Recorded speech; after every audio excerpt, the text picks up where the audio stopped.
ومهد لنا ابن فيصل oo ah يعني dad mar walba igarab taagan oo geemisideeda qayb weyn ka qayb qaata Asad Xaajiyo sidaa ogtiin maalmahan wuxuu gacanta ku hayaa 10 xabo iPhone 17 Pro Max ah.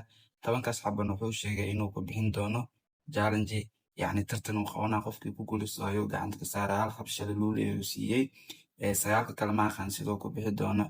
Dhinaca kale waxaa dacwo laga yahay Asad Xaajiyo waxaan ka ah Team 27. So waxay go'aansadeen in yacni uu tartan u qabto kadib iPhone-daas 10kaas xab uu bixinayo dhowr xab ka mid inay ku guuleystaan. Asad yacni Team 27 waxay ka codsadeen inaad jaanis siiso. Jaaniskaas oo ah inaad tartan u qabato sida hadda kahor tartanka qabanayso kale.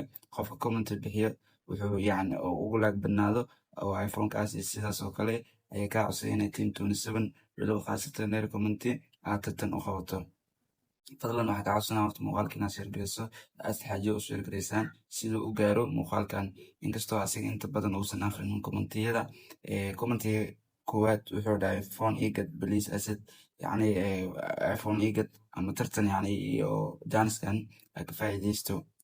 Commentiga labaad next video taageerayaasha jaanis sii ayuu dhahay Cabdira'uuf Cabdullaahi, yacni taageerayaasha jaanis sii sida uu yacni u muteystaan iPhone. Okay. Sharfan Cumar waxay dhahay Asad haddaanahay reer commenti noo qoogiin abaalmarintiisa oo iPhone wato.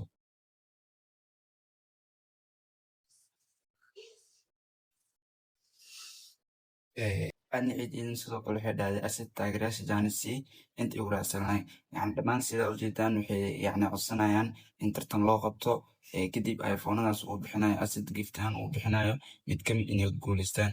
Muuqaalkan waxaan ka codsanayaa share dhahdo Asad Xaajiyona u share gareysaan haddii aad tahay reer commenti. Anna waxaa codka reer commentideeda maadaama Asad uusan inta badan commentiyada u akhrinin.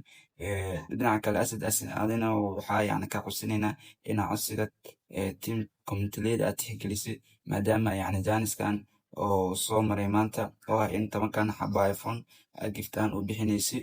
So mar kale ma laga yaabo laakiin maanta waxa waaye adiina ku dhagan tahay adiintaas reer commenti waa la kaaga haya. Muuqaalkana waxaa idinka codsanayaa inaad share noo dhahdaan.